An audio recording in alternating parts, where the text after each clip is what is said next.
We're not the suits that talk football. We're the dudes that know football.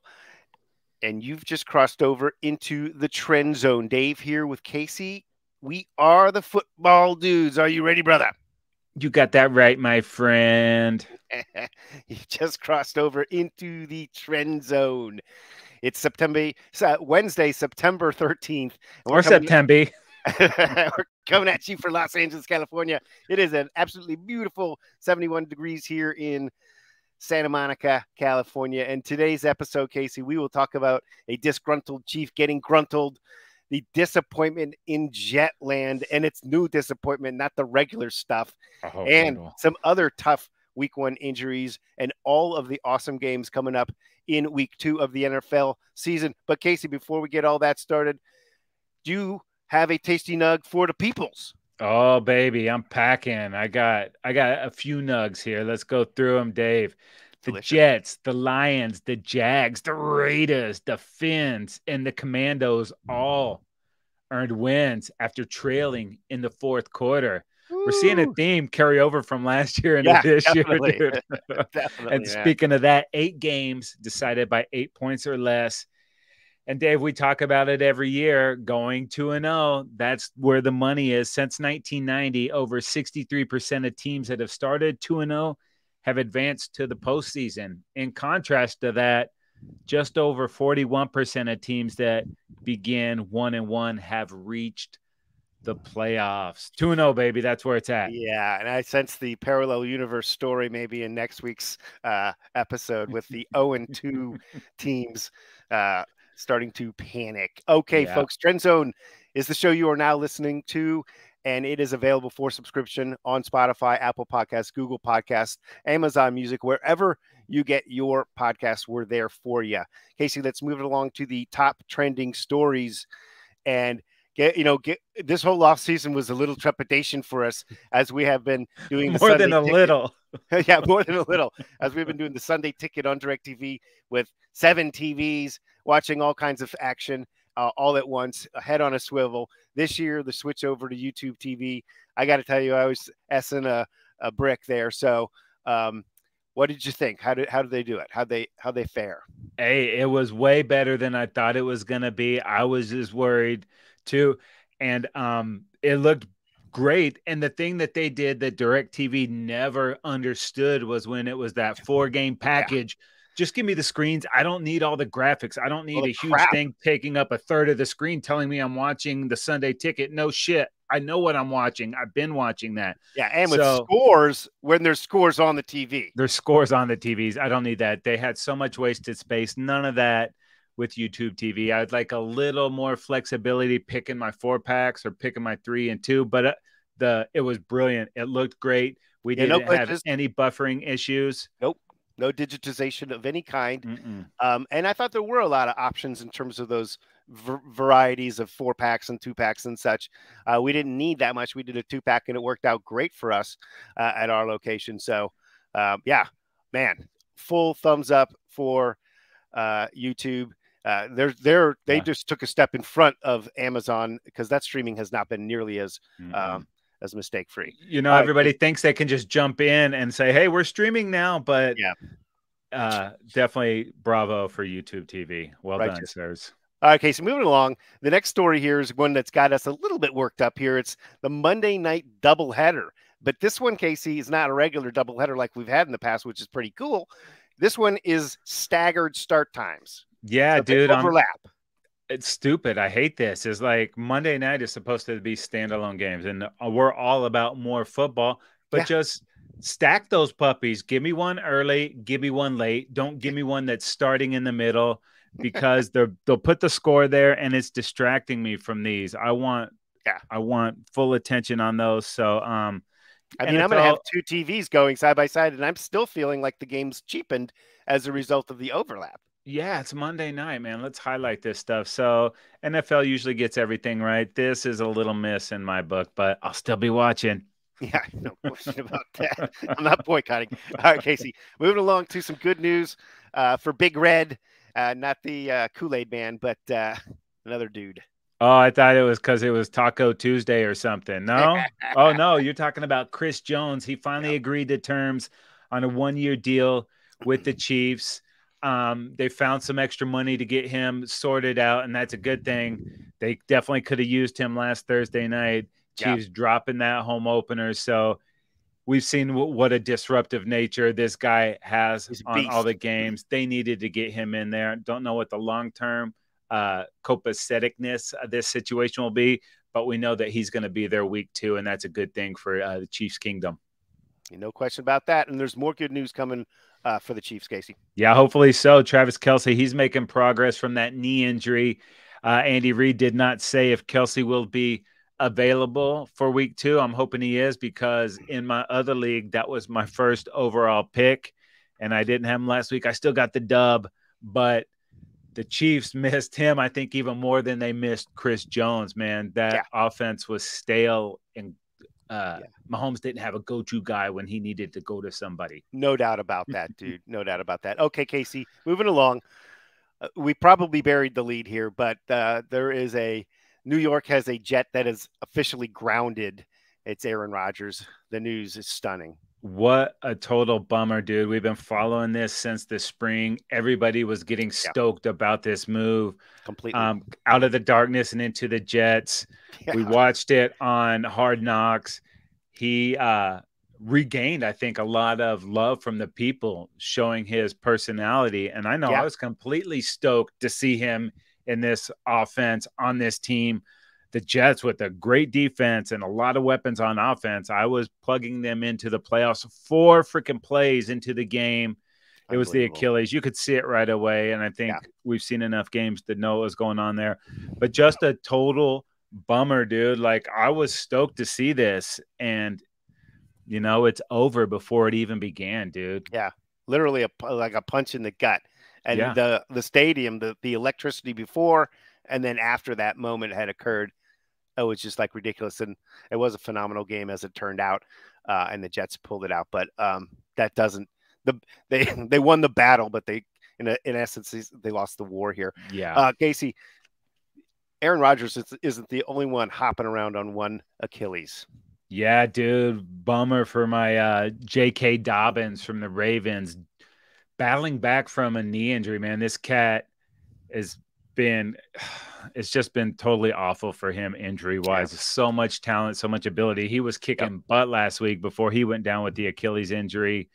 He's going to miss the entire season, and it's just a shame that this guy's not been able to stack a couple healthy years. Hopefully he gets back from this one and he's able to continue his playing career, but that's a lot of injuries for a guy so young.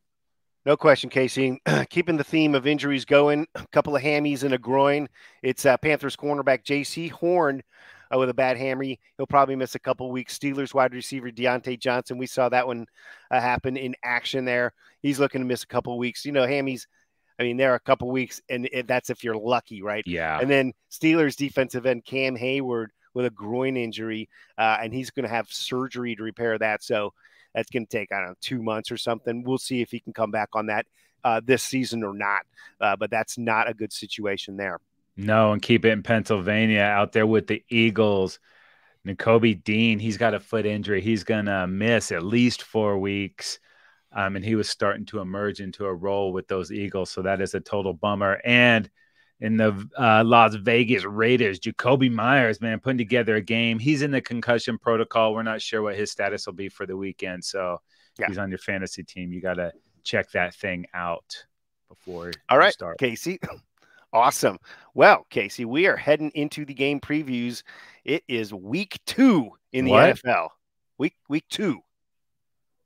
It's slipping away.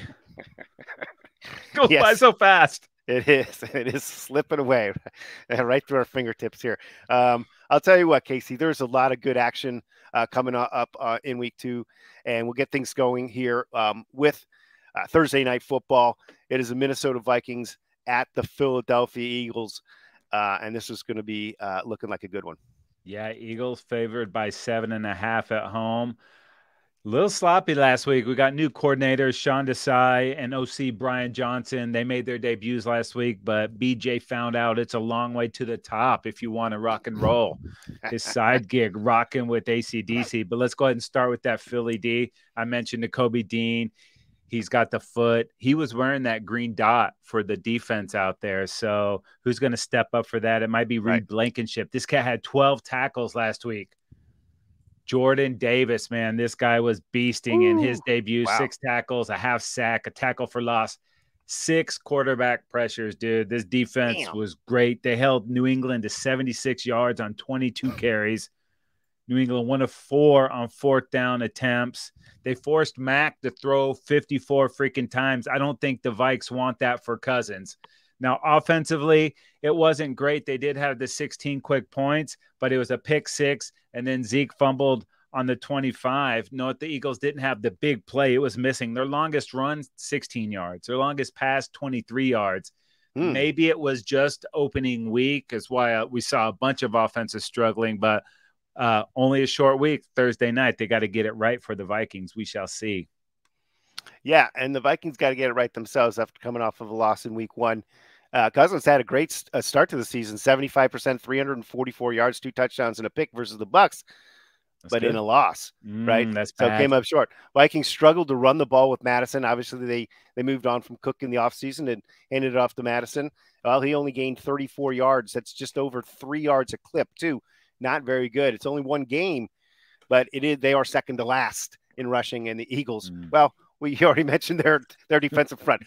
So that's not a good team to get right on the running game with either. Justin Jefferson was awesome, like as expected, 150 yards there. Jordan Addison gets his first touchdown in the NFL. That's going to be a nice tandem for teams to deal with. And TJ Hawkinson with eight grabs of his own means that this team has a lot of good weapons offensively to distribute the ball, which is good news if they're struggling to run. Defensively, under new DC Brian Flores, they showed some improvement, but it's still too early to really say how much different they will be than last year's squad. But they did have a sack, no takeaways, unfortunately. And Minnesota lost the turnover battle, -3 last week. So you just can't win very many football games. That's a recipe really to losing football games. And if they do that again this week, they're not going to have much of a chance to beat the Eagles. All right, let's go ahead and get to Sunday. We got the Green Bay Packers at the Atlanta Falcons, and those Packers are 1-point favorites on the road. Yeah, and the Packers coming off an impressive win where they just absolutely crushed the Bears. I guess they still own the Bears at this point in time. Even Squatters' rights, baby. All right. After hearing about how poorly Jordan Love played, though, all offseason and in the camp and stuff, I was expecting a disaster or something near that. It was a very pleasant surprise for his first outing as the main man over there in Green Bay, passing for 245 yards, 3 TDs, and no picks. That's 123-plus quarterback rating. So I'll take that any day of the week, not to mention add to that Aaron Jones running for 127 scrimmage yards. I think did he come up limping at some point? He did. But he says he's going to be okay. It was a minor thing, and they were blowing the Bears out, so he didn't have to get back in there. All right. Well, that's true. Hopefully he's back and good to go. It was a nice start, again, to the Jordan Love era. It's going to be interesting to watch and see how it unfolds. Yeah, and these Falcons, man, it was not sexy, but a win is a win, and we don't apologize for wins in the NFL, baby. Lots of stuff to clean up. Only 2 of 10 on 3rd down. Drake London, 1 target. Kyle Pitts, 3 targets. No real passing game there. Atlanta was good, averaging 5 yards per carry, and they were 3 for 3 in the red zone. And of Atlanta's 48 plays, either Bijan or Algier touched the ball on over 70% of them. I like that. And that duo accounted for 80% of the Falcons' total offensive production, but they got to get guys like London and Pitts involved if they're going to plan on stacking some wins. Defense was solid, man. 2 interceptions and a fumble, and they only gave up 3 points in the second half. Impressive. Moving along, Casey, it is the Las Vegas Raiders at the Buffalo Bills, and the Bills are favored by 9.5. Woo. You know, as bad as it was for the Bills, it wasn't that bad, and it could have been much worse. Although Josh Allen, I don't know that he could have been much worse. 2 of 7 for 41 yards and 3 interceptions on passes over 15 air yards, man. And a couple of those times he just looked like he was just hucking it with no intention just to get rid of it. Got to clean that up. 4 turnovers in total, including the fumble. The Jets scored 13 of their 16 regulation points following a Buffalo turnover.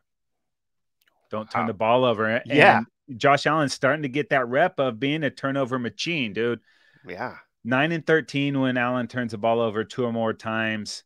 43-13 when he turns it over 1 or less. I have an idea, Dave. Don't turn the ball over. Sounds reasonable. Right? All right, let's talk about these Raiders who came away with an impressive victory, divisional victory, too, against the Broncos. And it was a pretty nice game from Jimmy G. He's always been good when you put pieces around him and he stays upright and healthy. He was 20 of 26, almost 77% for 200 yards, 2 touchdowns, just 1 pick. So a really nice game efficiency-wise for Jimmy Garoppolo. And Josh Jacobs, just 71 yards from scrimmage, but still that's a solid contribution from Josh Jacobs. Jimmy G, he's got plenty of good weapons, obviously, around him on this team. We'll see about Devontae Adams' availability for this next game. He's listed as questionable, but I'm guessing he's going to go. Yeah, if him and Myers, that could be bad news for those Raiders. All right, up next, nice AFC North battle, the Baltimore Ravens at the Cincinnati Bengals, dude. And the Bengals are 3-point favorites in this game. Okay, after that performance the other day, I'll let you get into that, though, as I covered the Ravens side of this story, Casey, coming off an easy victory to the Texans. It wasn't easy really in that first half, but it ended up pretty easy in the big picture. Todd Monken, new offensive coordinator, much anticipated new offensive scheme over there in Baltimore. And Lamar was very efficient, although very modest numbers, completed 17 of 22, so 77%, which is great. Just 169 yards, and then tack in 38 more yards on the ground. Andrews did not play in this one, so he's obviously traditionally the main man there, catches everything really. And who was there? Well, Zay Flowers and Odell Beckham are the new additions there. Very exciting. Zay Flowers 9 catches, 78 yards. Odell Beckham Jr. just 37 yards rather in his debut as a Raven, but expect him to round into shape. He certainly is a threat that defenses have to consider in a big way. So they've got some nice pieces there. Unfortunately, J.K. Dobbins, we mentioned at the top, out for the season. So other guys have to step up. Fantasy alert. Justice Hill did have 2 touchdowns rushing the football last week. This team is still going to run the ball very efficiently and effectively. And then the other guy there, Gus Edwards, another guy that's going to touch the ball there out of the backfield. Defensively, they also have Marcus Williams, a safety. He is out with a pectoral. They only gave up 9 points last week, but that was a rookie quarterback. And this is a different situation than this week. The defense racked up 5 sacks, though, last week and got a takeaway. So facing a Cincy offense coming off last week's performance, what are we going to get there? But it can't be as bad as last week's performance was. So I'll let you get into it. Yeah, I hope not. Burrow missing time with the calf is a big reason why the offense wasn't clicking. But 82 Absolutely. Yards, bro. Whew. 2 of 15 on third down. 6 first downs the entire game, dude. You want to have your freaking mind blown? Chase, Higgins, and Boyd combined for 7 receptions, 49 yards, dude. It was raining, though, Casey. Yeah. It was raining. Yeah, that had to be it. It seemed like Deshaun could still throw in that rain, but maybe he's used to being lubed up a little bit and holding on to the belt. I don't know. That's a whole nother deal. But, Higgs, 0 catches, dude. Wow. Defense was okay. They did struggle against the run, but they were on the field for almost 36 minutes. Joey B now 1-5 versus Cleveland. And if they don't figure something out, they're going to be not only 0-2, but 0-2 in the division. But, Joe Cool stays cool. We shall see what happens. Yeah. All right, up next, it's the Seattle Seahawks on the road to Detroit to play the Lions, where the Lions are favored by 5.5 in this one. Yeah, dude. And the Hawks last week at home in the nest with the 12s. Usually they kick total butt. And at halftime, they were up 13-7. Looked pretty good. Mm-hmm. Moved to the second half, outscored 23-0, man. Ooh. These guys could not sustain any drives, and they couldn't stop the Rams. Seahawks, 2 for 9 on third down. The Rams, 11 for 17. You thought the 36 minutes was bad for Cleveland. The Rams held the ball for almost 40 minutes in that game, baby. dude. You can't win games when you don't have the ball for 20 minutes. Geno, 16 to 26 for 112. I'm going out on a limb here, Dave, and I'm going to say 13 points will not beat the Lions. I have to agree with that, Casey. Let's talk these Lions. They came away. They were the offseason darling kind of last offseason, and they started off rough, but they really finished the season strong, and that gave everybody hope, including the schedule makers, to put them out there on that Thursday night football against the Chiefs.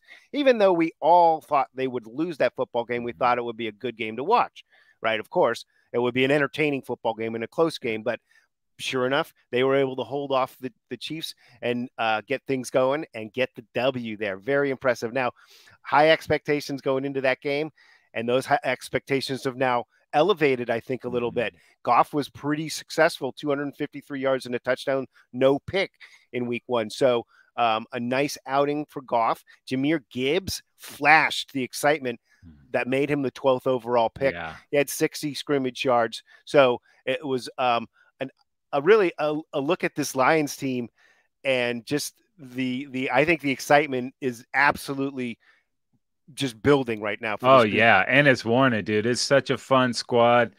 Love Dan Campbell, like the reclamation project that is Jared Goff and all these other weapons, man. St. Brown, Gibbs, Montgomery, sexy, bro. Big time. All right, up next, we have the Indianapolis Colts at the Houston Texans, and the Texans are 1.5-point favorites at home. All right, and this Texan squad coming off that loss to the Ravens, new head coach DeMeco Ryans, though they're trying to give them that new identity and that fresh start. And the quarterback C.J. Stroud, the rookie, not terrible at all. 28 of 44, 63.6%. So nice percentage, 242, 0 picks in the NFL debut there, and under a ton of pressure, sacked 5 times in this one, Casey. It's very difficult for a rookie quarterback to succeed. And then if you're not going to give him the time back there, it is even more difficult to get things going. But the Houston defense on the other side did their part and had 4 sacks and 2 takeaways. So that's why this game was a little close for a while for these guys. And if they can do that this week, they can hang around and keep themselves in the ball game and maybe get the chance for the quarterback to get a little something going there. Defensively, though, speaking of rookies, Will Anderson, 6 tackles and a sack last week. Those are early dividends coming back for that very high pick. They did give a lot of draft capital up to go get him there, but he was one of the no-brainers in this draft, and it's obviously paying off. So he's a great talent. Yeah, ROI 1 week into that thing too. Indy's got their own young stud quarterback too, Anthony Richardson. He was a little better than expected last week. 24-37, 223. He had a TD and an interception, running the ball 10 carries for 40 yards. The bad news is, dude, you take away Richardson's 40 rush yards, and the Colts running backs were 16 carries for 25 yards, bro. They got to get Jonathan Taylor gruntled like Chris Jones was, because he would be such an awesome part to this offense. It's got some young ones. See if they can get this thing sorted out and get everybody happy, man. That would be a fun lineup to watch, but we know he's going to miss a few weeks no matter what. On the defensive side of the ball, dude, Zaire Franklin, a career-high 18 tackles versus the Jags. Grover Stewart, not Super Grover, but he was on Sunday, held the Jags running backs to 3.3 per carry. And DeForest Buckner balling, baby. He had the strip sack, fumble recovery, touchdown. The fat lineman's dream, getting it all done. He was a pass rush monster. Yeah. Only 2 sacks as a team, but C.J. Stroud might be in a little trouble in this one. Okay. All right, moving it along, Casey, to one of the highlight games of the weekend for me, for sure. Kansas City Chiefs are 2.5-point favorites as they head to Jacksonville to take on the Jaguars. This is going to be a fun one. Yeah, I don't know if it's too early to call KC desperate, but this is a rematch of a divisional round game last year. Kansas City sacked J-Law 5 times on the way to the 27-17 win. But it was about December of last year when Trevor Lawrence started playing really good football. Since the Jags won 5 consecutive games at home, including comeback win, sorry, Dave, over the Chargers in the AFC playoffs. And in those 5 games, dude, wins over the Raiders, Ravens, Cowboys, Titans, Chargers. J-Law engineered a drive that either gave Jacksonville its game-winning points in the fourth quarter or overtime, or sent the game into overtime. He's playing his best football when the game is on the line, when it matters most. They said this guy was a generational quarterback.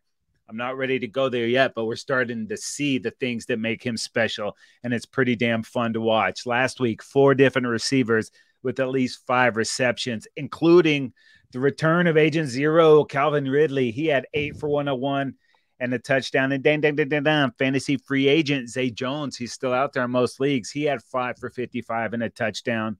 The Jags didn't run the ball well. A late 26-yard TD by Etienne made things look a little bit better, but that Jags run D made the Colts really miss Jonathan Taylor. Like I said, they did not get much going. 3 turnovers, 4 sacks, 3 of those sacks by Josh Allen.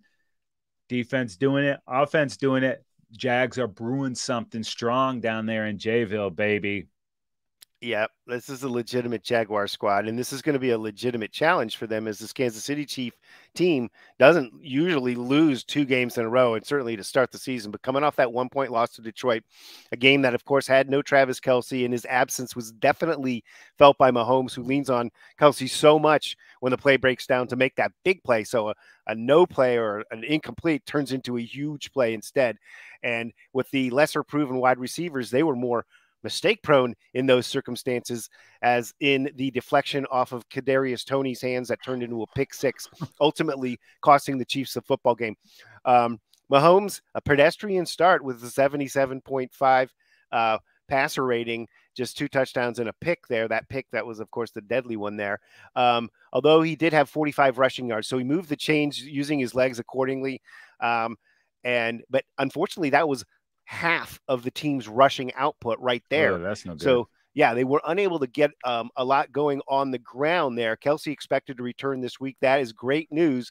Although Blake Bell, the other tight end, had former a touchdown, center, right? The Belldozer, and then Rashee Rice, the rookie, both scoring touchdowns on catches there. So impressive. And Marquise Valdes-Scantling, MVS, had 48 yards receiving as well. So they've got a lot of pieces, really. Mahomes, in fact, connected with 11 different receivers in the game, but none of them really separated themselves from the pack like Tyreek Hill used to, or like Kelce would and will coming into this game, as we expect him to be playing.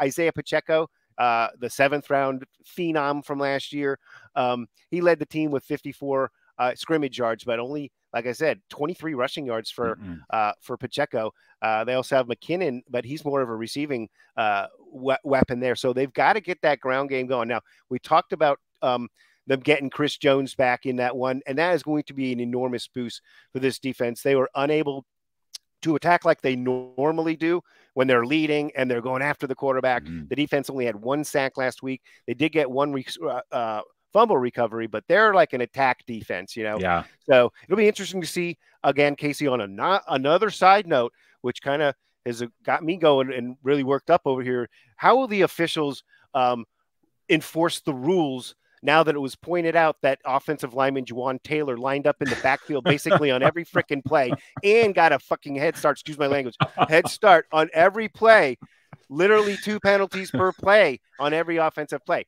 Hello, refs, do your job. He's like the offensive Chester McLaughlin from back in the day. Right. That guy with his helmet in the neutral halfway zone. Over the ball.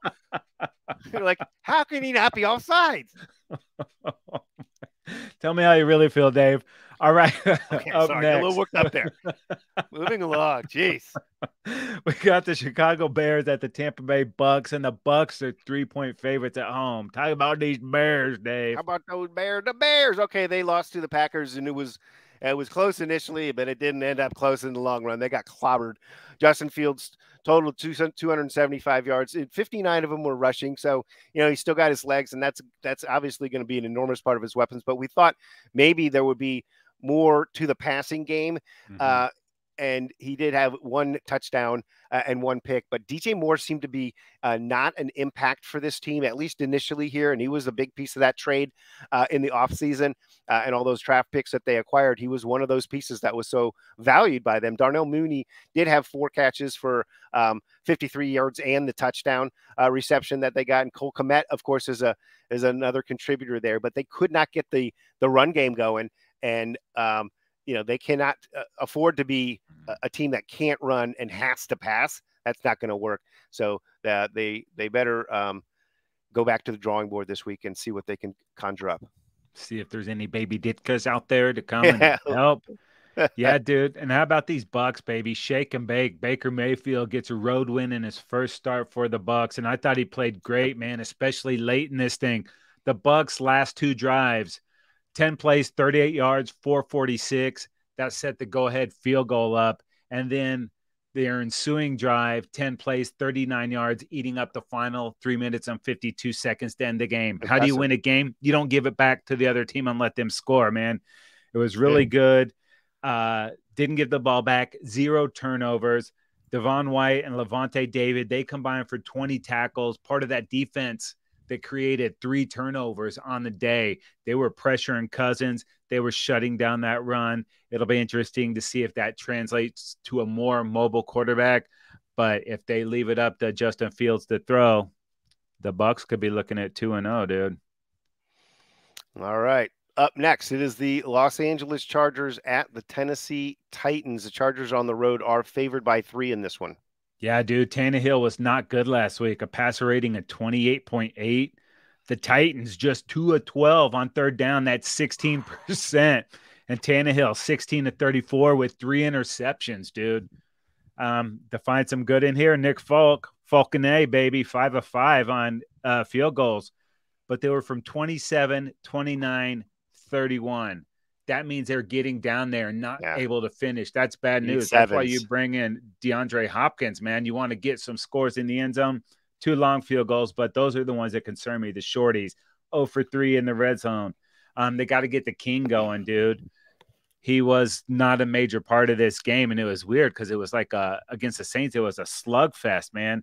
The good thing about those Titans, their defense was solid. They held the Saints to just 69 rushing yards on the day at 2.6 per carry.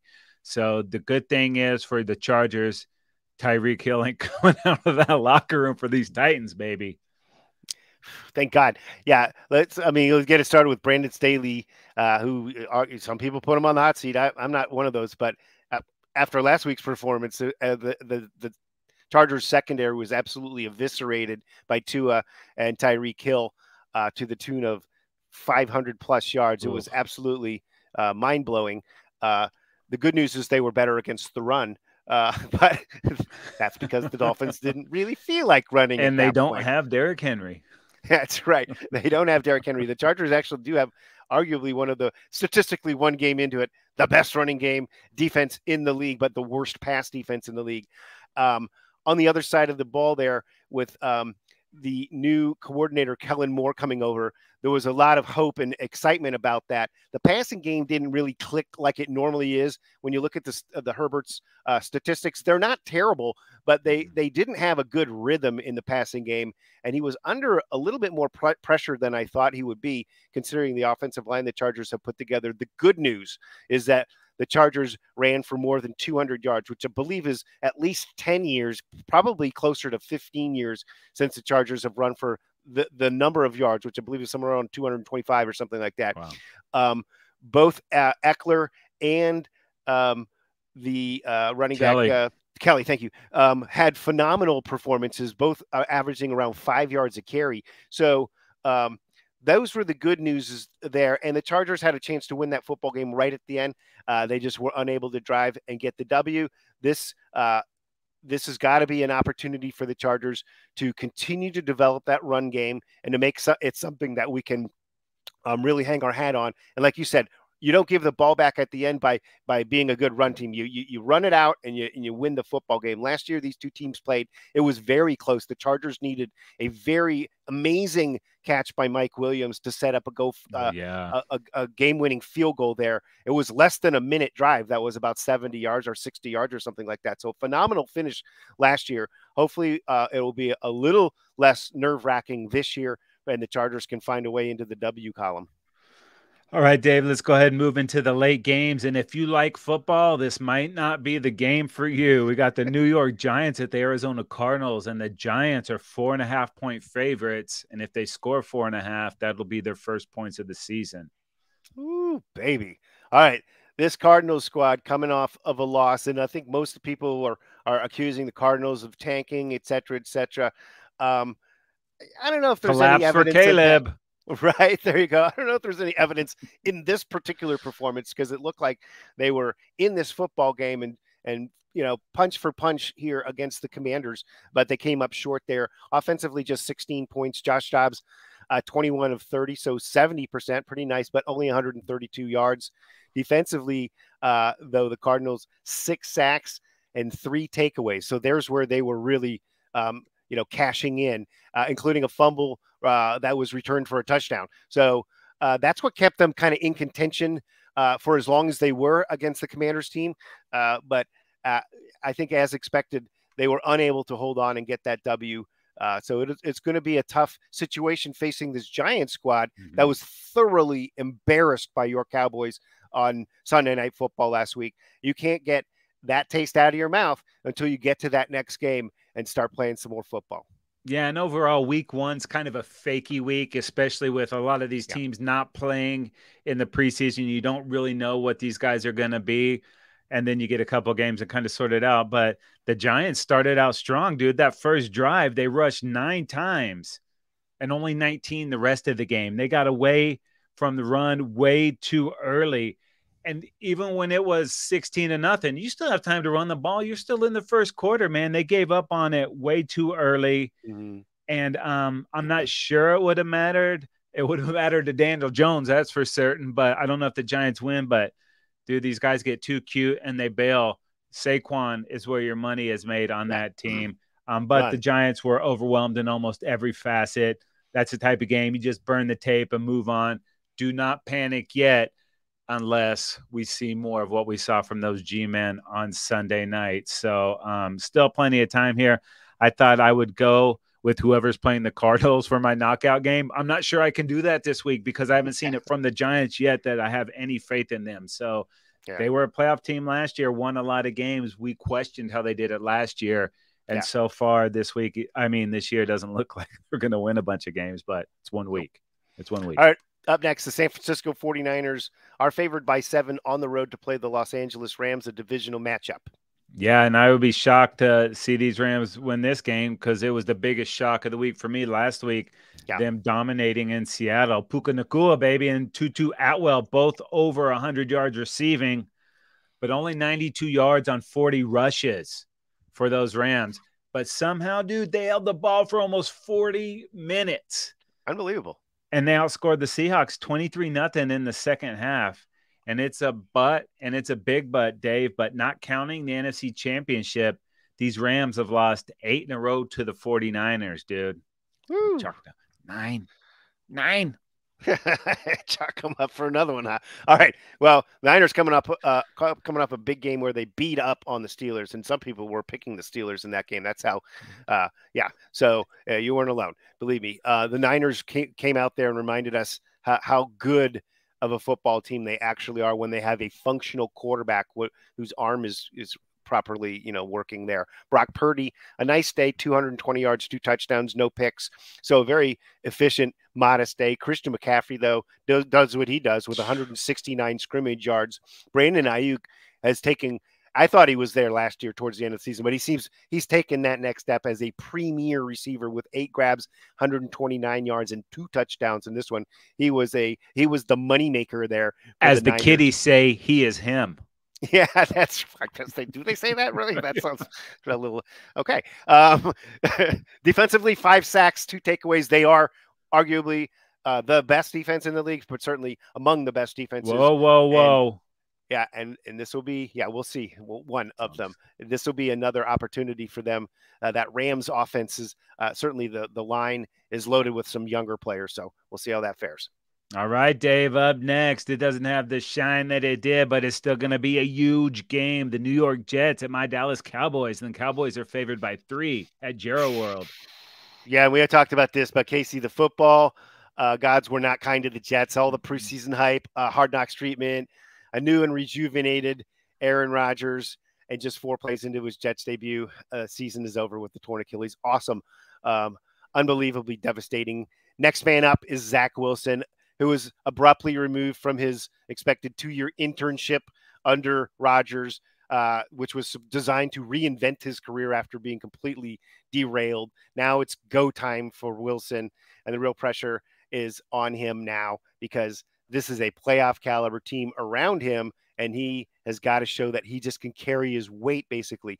Good news, the Jets got an exciting win in week 1, but in order to keep that momentum going, not knowing Rodgers is coming back, that is going to be a test of their emotional strength as a squad.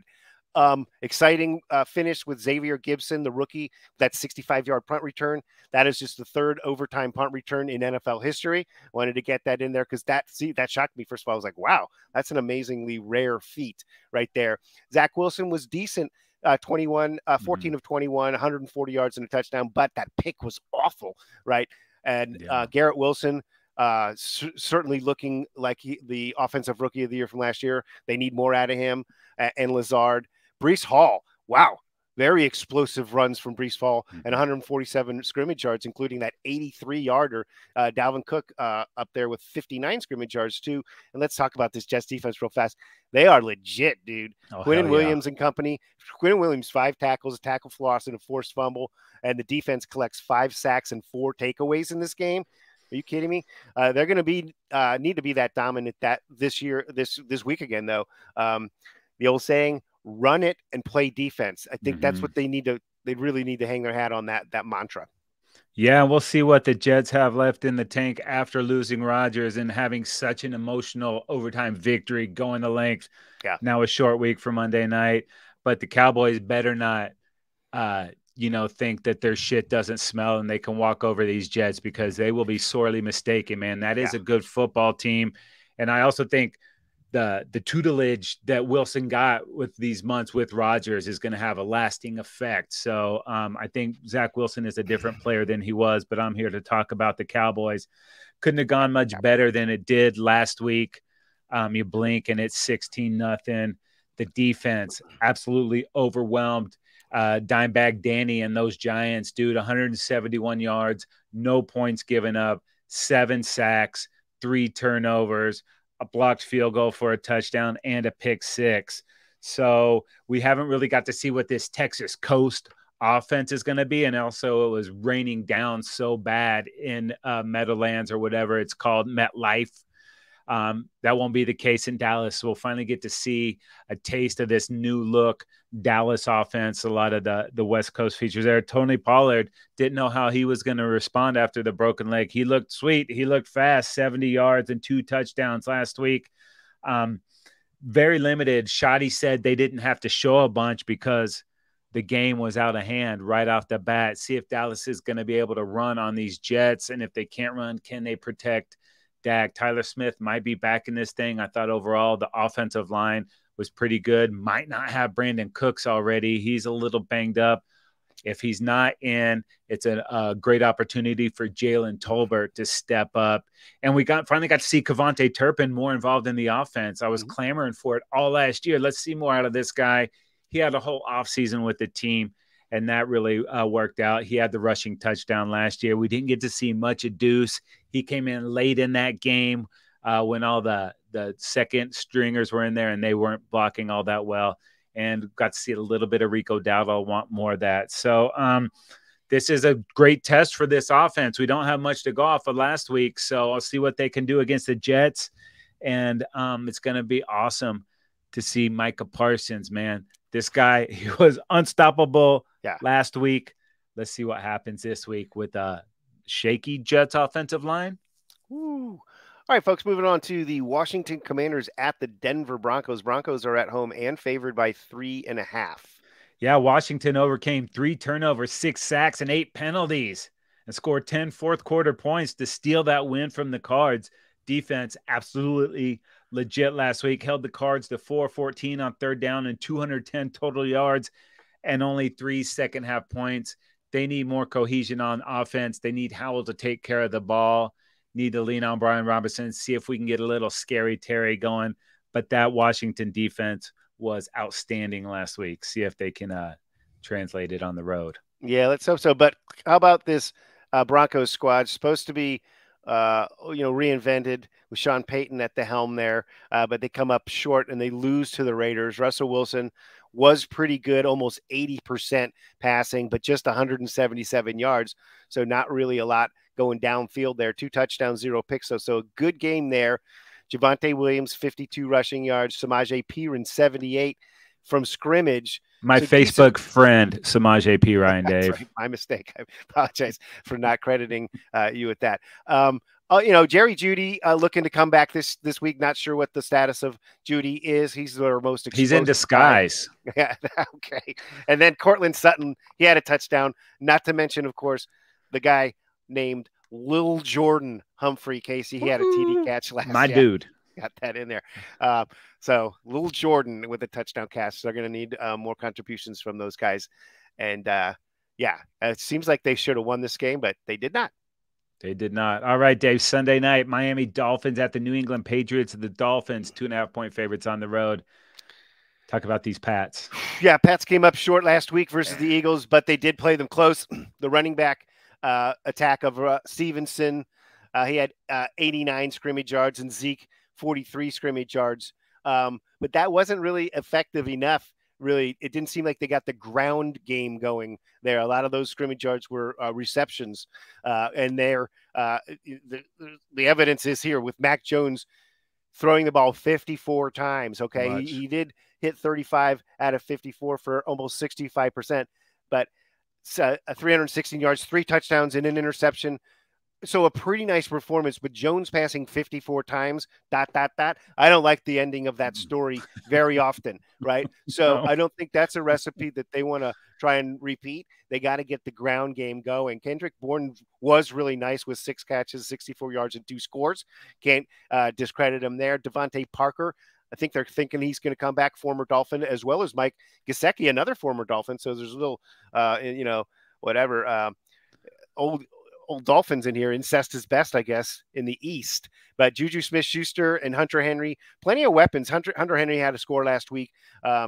Defensively, they gave up just over 250 yards and had 3 sacks and a takeaway. So a solid defensive performance last week. But the offense for the Dolphins, was unstoppable last week. So we'll see what they're going to. Belichick and company are going to have their hands full. I don't know. I mean, they were looking good, the Dolphins. So yeah, Tyreek Hill, the 3rd player ever with 3+ games of 200+ yards and multiple touchdowns, dude. An exquisite list there. Oh, and Tyreek just on pace for 3,655 yards, 187 receptions, and 34 touchdowns. Those are quarterback numbers, dude. It's absolutely insane. Shit. I don't think he's going to stay up there, but man, wow. It's crazy what this guy is doing. And even without their left tackle, Armstead, last week, Miami, 45 dropbacks, 0 sacks, and only 2 hits on Tua. Protecting Tua was a major point of emphasis for this team moving forward, and that's what they did. And Tua's great, dude. 466 yards and 3 touchdowns. If you want to nitpick, Tua did lose 1 of 2 fumbles, and he threw an interception. And as a team, only 7 yards rushing. Why would you rush when you can throw it to Tyreek, though? They will need more of that run game versus New England. The Fangio defense gave up 234 yards and 3 touchdowns on the ground. That's 6 yards a carry. That is in New England's wheelhouse. That could be a problem on Sunday night. Yeah. The D did have 3 sacks on the day, 2 of which on the Chargers' last drive of that game with the game on the line. I have a feeling this game is not going to be a 36-34 shootout. No doubt about it. Okay, moving along to the Monday Night Football doubleheader, the overlapping doubleheader, starting off with the New Orleans Saints heading to Carolina to play the Panthers. Saints are favored rather by 3 in this one. Yeah, Bryce Young era starting like it does for many young quarterbacks drafted first overall. Shaky. 20 of 38, not bad. 146 yards, not great. Touchdown, yeah, 2 interceptions. Panthers are going to have to lean on Miles and Chuba, get that run game going if they're going to have any chance in this game. D was pretty good last week. They only gave up 221 total yards. Brian Burns, 7 tackles, 1.5 sacks, and his 8th career forced fumble. Home game, Monday night. Young's first start at home. Maybe they can make this thing interesting. They have to make it physical, and they're going to have some luck. Yeah, and this Saints squad, this could shape out to be a pretty good group. They edged out the Titans last week. Derek Carr, reborn there in the black and gold, and he was decent there with 23 of 33, almost 70% with 305 yards and a touchdown, and 1 pick as well. Chris Olave, 8 receptions, 112 yards. So he picks up where he left off in his rookie season. And then Rashid Shaheed, another really nice weapon for these guys. Maybe you don't know about waiver wire.